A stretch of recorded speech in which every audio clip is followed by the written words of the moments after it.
रामकृष्ण हरी महाराष्ट्र वारकरी चॅनलमध्ये आपण सर्वांचं मनपूर्वक हार्दिक स्वागत। आपण आपल्या संस्थेच्या विद्यार्थ्यांच्या मनामध्ये असलेले काही प्रश्नांची उत्तर जाणून घेत आहोत आणि आपल्याला प्रश्न विचारतो आहे संस्थेचा विद्यार्थी व्यंकटेश गिरंडे। बघूया त्याचा कुठला प्रश्न आहे, काय त्याच्या मनामध्ये आहे। रामकृष्ण हरी, माझे नाव रामकृष्ण हरी, माझे नाव व्यंकटेश आदिनाथ गिरंडे। माझा वर्ग 7वी सी में आहे। महाराज, मला एक प्रश्न पडला आहे।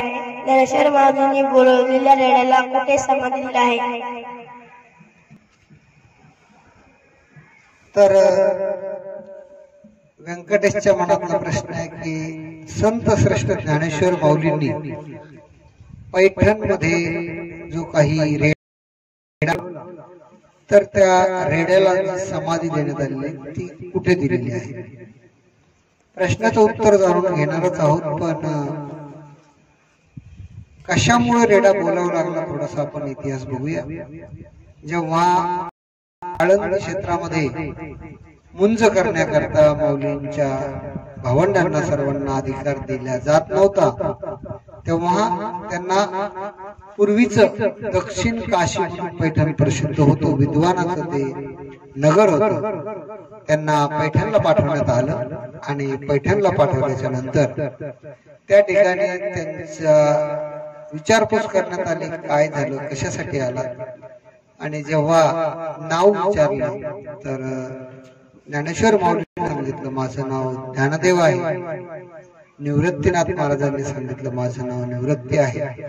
सोपान काका, मुक्ताबाई ही सर्व नावं सांगून झाल्याच्या नंतर काही मंडळीने चेष्टा करायची म्हणून सांगितलं, तुझं नाव ज्ञानदेव आहे पण आमच्याकडे असलेल्या रेड्याचं नाव देखील ज्ञानदेव आहे, तुझ्यामध्ये आणि त्याच्यामध्ये काय फरक आहे? तर माऊली म्हटले, त्याचा आत्मा आणि माझा आत्मा हा एकच आहे।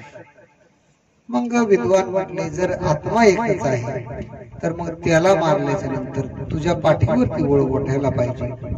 मग त्या रेड्याच्या पाठीवरती मारले, ज्ञानोबरायांच्या पाठीवरती वळवटले। पण विद्वान पुन्हा म्हणायला लागले, ही बंगाली विद्याचा प्रकार असू शकतो म्हणून असं झालं। पुढे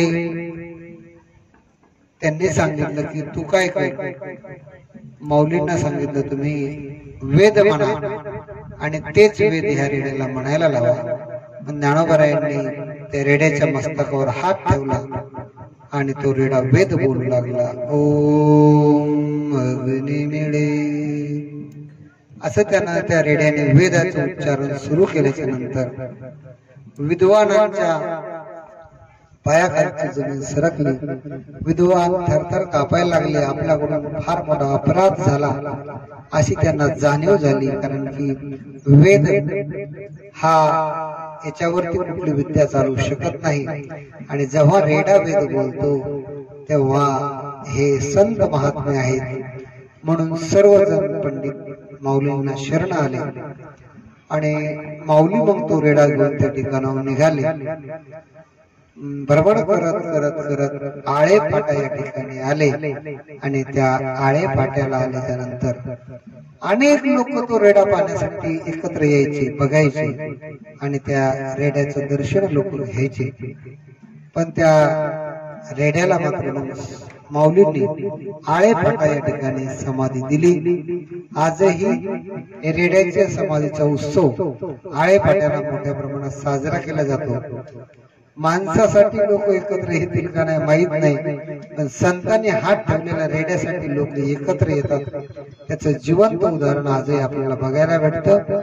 म्हणून काही लोकांच्या मनामध्ये संशय येईल की रेडा म्हणजे काही आडनावाचा माणूस असेल, पण रेडा हा आडनावाचा नव्हता हे सांगण्याकरता अभंग सांगितलेला आहे।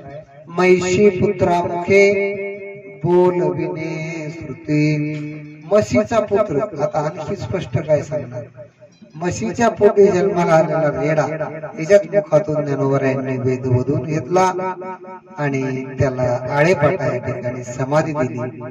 तर मंडळी या ठिकाणी आपण थांबूया। असंच नवनवीन ज्ञान तुम्ही ऐकत राहा, आनंदी राहा। महाराष्ट्र वारकरी ध्यान चॅनलला सबस्क्राईब करा, व्हिडिओला शेअर करा. आपल्याही मनात काही प्रश्न असतील तर अवश्य विचारा. धन्यवाद. रामकृष्ण.